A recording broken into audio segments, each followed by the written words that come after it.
Okay, so we're diving into letting go of fear and doubt. And so here's the thing. It's really important to understand that it is something that we all go through. It's not you're a solo person and the only person ever to experience this, right? We've read several stories in the Bible about it. And even though we want to be obedient and always have trust in the Lord, right? Sometimes those feelings do overcome us. And sometimes we allow them to take the driver's seat, right? So it really is like this little voice that tells us that we're not good enough or that whatever it is can't happen, right? So what I often see is that if we allow fear to take the driver's seat in our lives, then we no longer have the confidence. We no longer have the strength. We're essentially allowing it to hijack everything and ruin and create chaos, right? So fear can keep us small. If you really look at it like that, like fear will keep me small and make me second guess literally every move that I make. It'll leave me stuck in a place that like ultimately I don't want to be. So here's the thing, fear and doubt are just feelings, though. When we know those things, that they are just feelings and they do not define us. So what does that really mean? Well, it means that I need to stop playing small and move past the lies that that my brain is telling me. So what is my brain telling me? Maybe it's telling me that I'm not good enough. Maybe it's telling me that I'm not equipped. Maybe it's telling me that I'm not qualified. I can't tell you how many women I hop on a phone call and they'll tell me these amazing stories of their life and their testimony. And then all of a sudden, when I bring up, okay, like maybe you could do this for business or maybe this for your career, I can visually see them become small on the call because they genuinely feel that they're not equipped and they're not qualified. So, what does that really mean for us? Well, it means that we need to, step one, recognize the fear and don't ignore it because what a lot of the gurus say is like ignore it, keep going, it'll be fine. No, no, no, no. Pretending that it doesn't exist doesn't make it disappear. So it's important for us to recognize that it's there and then understand exactly what it's saying and call it out, right? Like I'm going to call you out. I'm going to call you out. I'm going to write down exactly what my fear is telling me. And then I'm going to get super specific. Is it the fear of failing? Is it the fear of judgment? What is it? What is it that's keeping me from really, truly leading this fruitful life that I believe that God has positioned me for, right? So it's identifying it and then asking myself, like, is this true?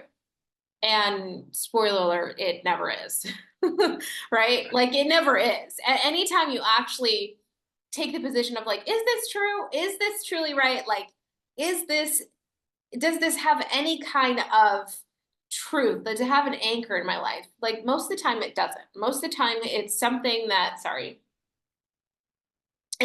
someone lied to us about and entered a seed. It's something that we speak over ourselves, which is why I talk about like the power of the spoken word being so huge. And then we allow these lies, these negative seeds in our lives, and we just kind of like it's just the way it is. No, it's not. I can't tell you how many times in the past I would say things like, of course, anything that will go wrong will. Like, so that's the power. Everything that will go wrong will. Or I would set this expectation for myself, like something even small, like going out with friends. If I was going out with some friends, I knew that if I made a plan, that there could be like a chance that it wouldn't happen, a high probability that it wouldn't happen with the old association that I had because they were flaky. So what does that tell me? It tells me I need better friends. I need a better association. But I had gotten so used to speaking this negativity over myself that it became a fear with everything. Oh, I know that, I'm up for a promotion, but it probably won't happen because X, Y, and Z. Oh, I know that there's an opportunity to work with this awesome client that I think is amazing, but it probably won't happen because X, Y, and Z. And so we need to really take control over recognizing the fear, not ignoring it, writing it down, and establishing is this true or not, right? And then that kind of leads me to like step two. Step two, get super clear on your vision, on your goals, because fear and doubt often thrive in the unknown. If you are in the state of, I don't really know, I don't really know, well, guess what?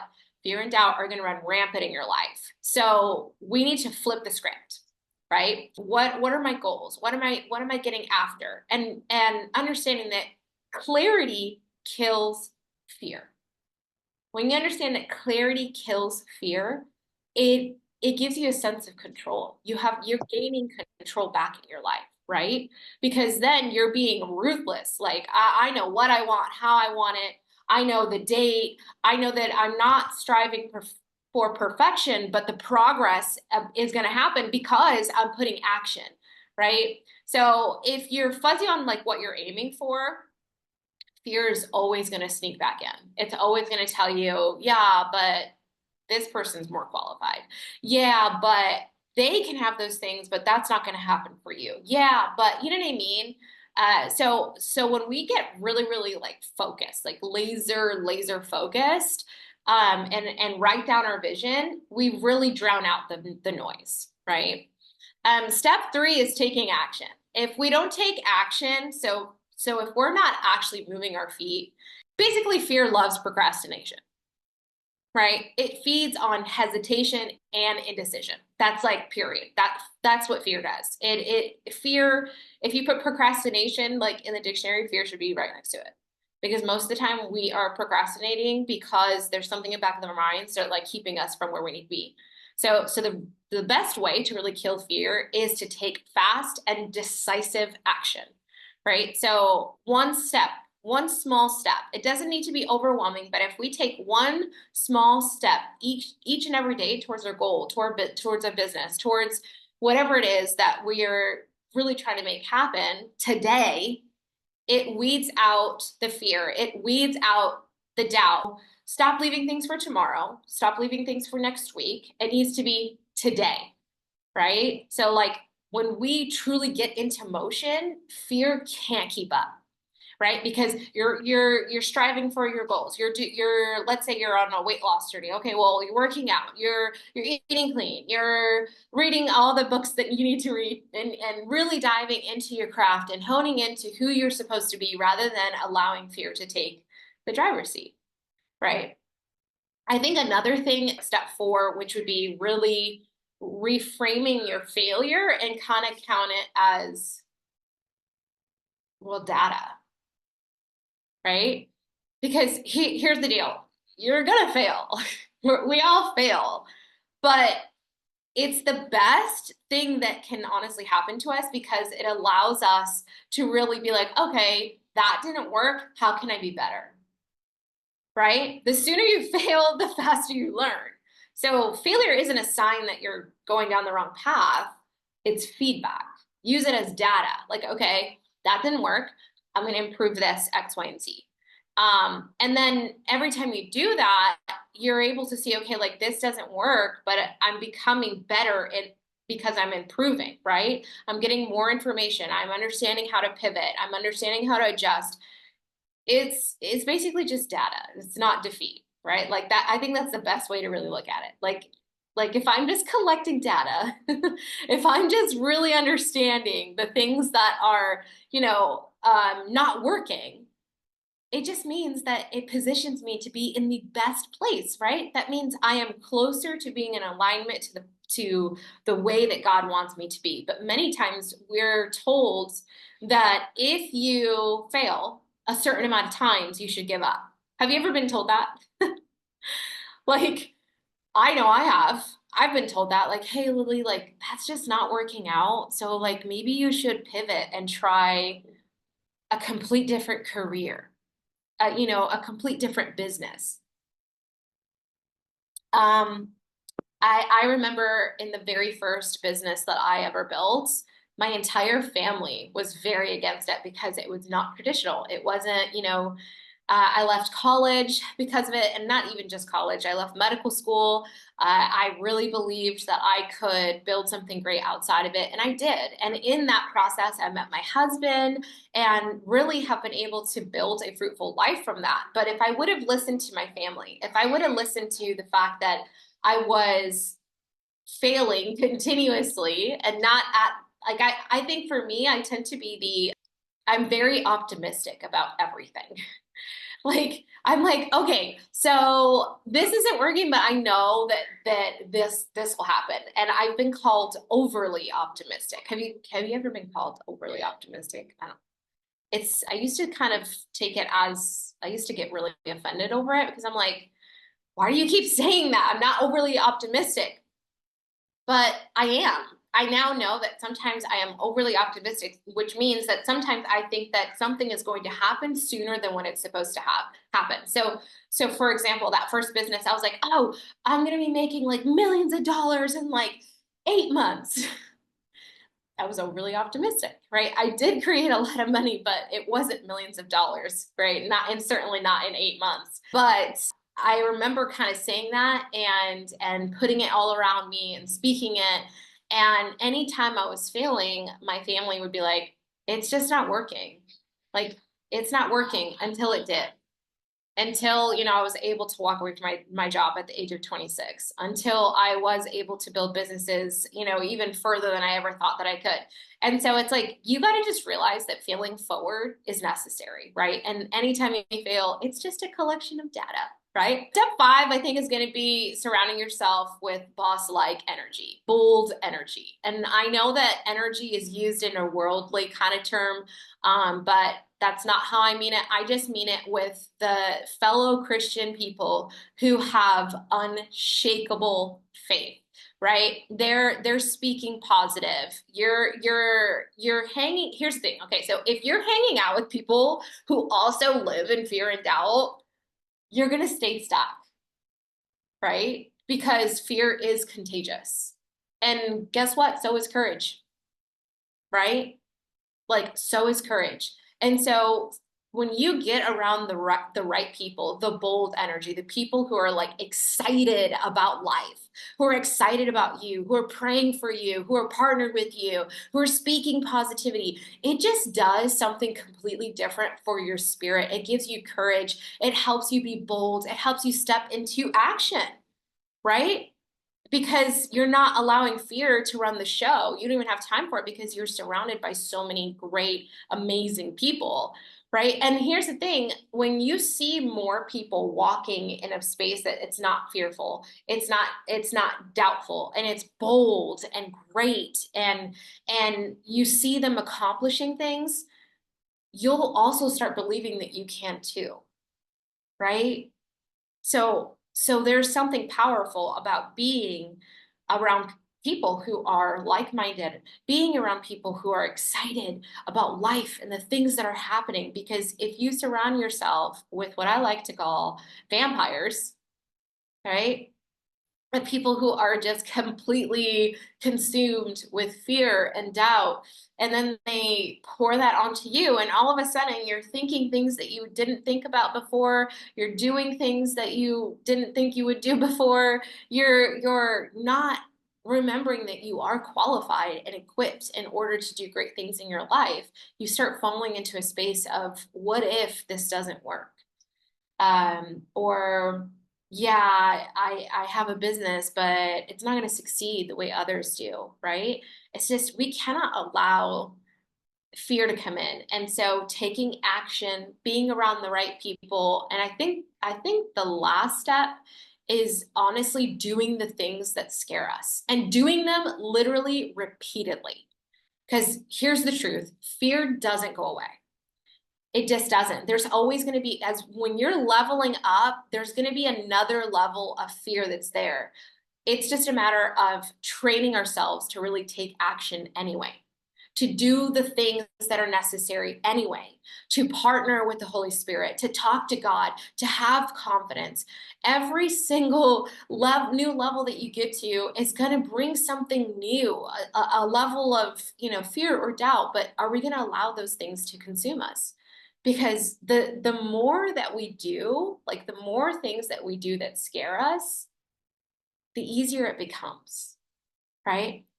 You build confidence and you start becoming fearless and you start proving to yourself. That's like the ultimate thing, is really proving to yourself over and over and over again that fear cannot stop you, right? So I challenge you today, Monday motivation, right? This week, today, this week, make a habit to really step into discomfort daily. If you feel like you're doing something and you're like, I've never done this before, I'm uncomfortable because I haven't perfected it. I know it will give me the fruit that I want in life, but it makes me uncomfortable. Do it. Do it. Because I don't know not one person that has ever led a successful life riding on comfort. It just is not possible, right? So fear and doubt, they're going to show up, but they don't have to drive, right? They don't have to take the driver's seat. You're in control, 100%. You're taking the wheel, you're driving, right? You're going to stop overthinking. I know that I talked about this. I did a huge talk about overthinking and how it really is an ultimate space for fear and procrastination, right? Because we're overthinking and it keeps us from the greatness that we can achieve because you're just overthinking the situation, right? I can't remember what my husband and I were watching. We were watching something. This in this movie, this person just didn't make a proper, like they didn't make a decision. And because they didn't make a decision, it led to like terrible things. And my husband said something that honestly, for the rest of the week, sticks to me. And it was like, indecision is still a decision, right? So sometimes we'll sweep something under the rug because we're fearful of it or because we have doubt, and we're not truly understanding that even with us making no decision, even with us essentially partnering with your comfort zone, it's a decision. It's a decision to be great, or it's a decision to continue to live in fear, in mediocrity. So this week, we're going to do the things that scare us. We're going to do the thing. We're going to step out of our comfort zone. We're going to build the business. We're going to talk to the people so that we can, further ourselves in our career. We're going to do the things that scare us. Last night, a really close friend of mine, sorry, I'm going to take a sip of this. It was super late. I think it was like midnight.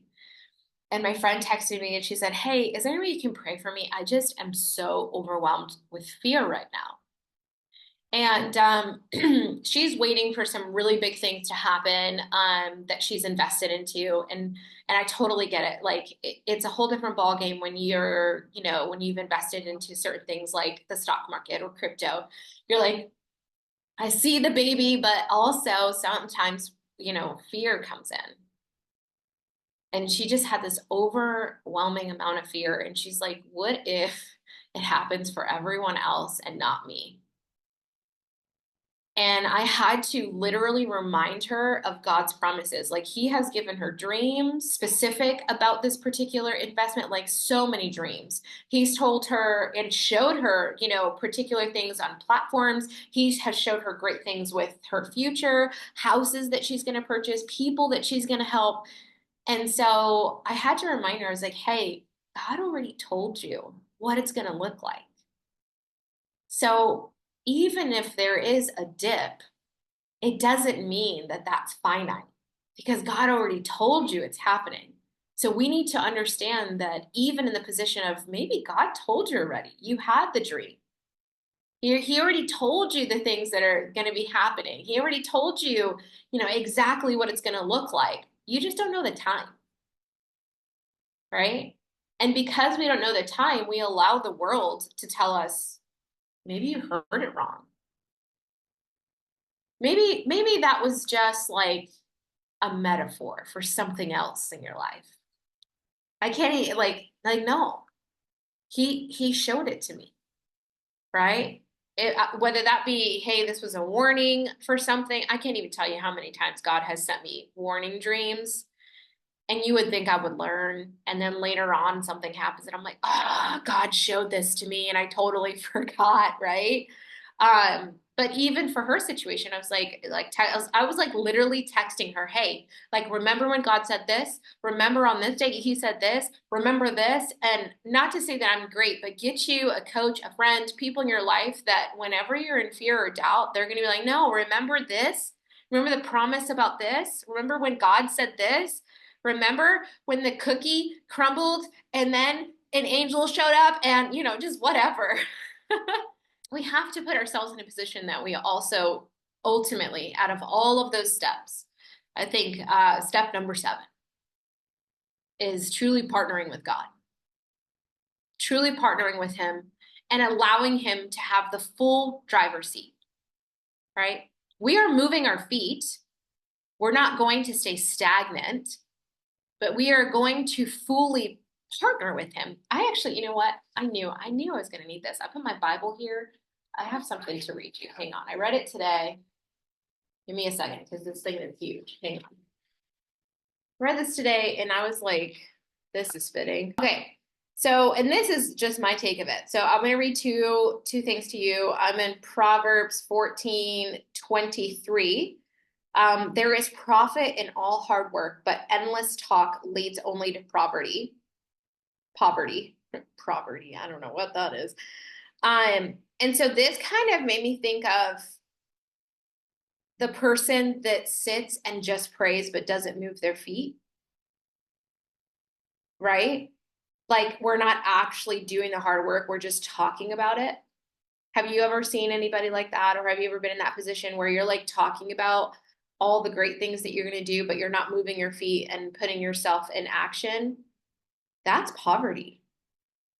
And it's almost the highest state of poverty because then you already know what God told you. And you already know like the desires of your heart and the fact that you need to make this happen, right? No matter how long it takes, you need to make it happen. But many times people just kind of sit and marinate and say things like, oh, God's totally got it. And I'm like, yes, God 1000% has it, but you also have to move your feet. You have to prepare the table. He's cooking, but where is he going to set the meal? You haven't set the table, right? You haven't moved your feet. You haven't, or even like, God's like, hey, I'm going to make an amazing meal for you. And he tells you all the ingredients. And then you just kind of sit and you're like, okay, God, you're going to provide those ingredients, right? Like he already told you exactly what he needs. Go get it so that he can make things happen, right? So what are the ingredients in your life that the Lord has spoken to you, but you have yet to take an action on, right? So that was really big for me. Also in Proverbs 14:26, in the fear of the Lord, one has strong confidence and his children have refuge. So for me, giving full trust in the Lord, he always provides refuge. So even when things feel like, man, like, is this ever going to work? I got a lot of you in here who are building some kind of business. I have a few of you who are, working for the promotion and trying to make some big things happen that way too. And I'm going to tell you right now, you need to continue to move your feet. You need to show up because it's the things, fear and doubt are what keeps us stagnant, keeps us scared, keeps us from the promises the Lord has given us. That's what it does. It's the ultimate state of the enemy. The enemy loves to function in fear and doubt. And I can't even tell you how many times, like, these thoughts have kept me awake at night. And it's not till, I finally am like, that's enough. And I start, quoting scripture and reminding myself what the Lord has said in my life that it's the calm.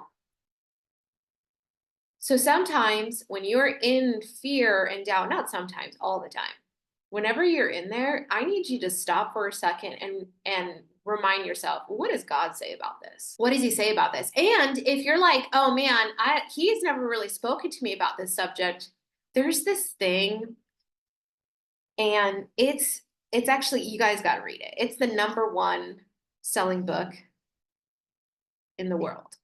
#1. Okay. So go ahead and write this down. It's the Bible. It's the word. Seriously, you want to know how to have a better relationship, read the Bible. You want to know how to have there's information on here on credit. There is. You want to build credit, you're trying to build, buy houses, make investments. It's in here. You want to have a better life, you want to have a better relationship, with yourself. It's in here. You want to have the best relationship with God? It's in here. So interesting when so many times we're reading all of these success principle books, and yes, I think they're necessary, but really it's just solidifying what has already been said in the word, right? It just helps us move forward. So this week, we're going to challenge ourselves. We're going to really do the things that make us feel uncomfortable. If you haven't done it before, that's okay. We're going to do it anyway. We're going to do the things that make us feel uncomfortable. I am starting to do more lives on my Instagram. That means I cannot filter, edit. I can't cut things out. Right now, for all you know who are watching a replay right now, there could have been a whole nother section to this talk that you didn't get to hear. Right? Because maybe I clipped it out. Maybe I was like, let's not have that circulating on the internet. I'm pressing to do something different. And I'm starting to speak more on my values on my social media. It really was my really close friend who reminded me. She was like, man, I am so grateful that we reconnected because we kind of disconnected, not because of anything that we did, like nothing bad happened. It's just we kind of disconnected for a little bit. And she was going through a lot of addictions. She is 8 years sober. So proud of her. Yesterday, 8 years sober. So proud of her. And she was telling me, she was like, I really think that God connected us so that you can show me what a cleaner life looks like. And she's like, and my daughter has such a better life because of it. And again, it's nothing because of me, but it was because I was raw and honest. And so I'm pushing myself to kind of put myself out there on social media. And I'm not looking for likes. I don't care if I lose or gain followers. It's really just so that people are equipped. Jesus was not like, how many followers and likes will I get from this? He didn't function in that space. He's kind of like, I'm going to give you truth. You have the choice to really follow it or not. And with that, I'm like, I think that we just need to do more of that. Really getting out there and being bold because we're not here to be nice. Kindness and being nice are very different. Nice sometimes means that someone can be speaking something that is completely wrong, that is immoral, and because we want to be nice, or because it's nice and partnered with fear of telling them the truth, so you want to be nice, you don't tell them, hey, that's not okay. That's not okay. Let me tell you why. Let me tell you why these things X, Y, and Z it is not the best way to think. Let me tell you why, treating your spouse like that isn't okay. But because we want to be nice, we don't say anything. I think that being nice and fear and having fear and doubt actually tie together. Rather than kindly being like, hey, I just don't agree with that. But let me tell you why. Right? Our tone. I just don't agree with that. I don't have to be nice, but I can certainly be kind. I'm not in the business of being nice. I'm in the business of being honest and taking you to the next level, right? And I do it in a kind manner.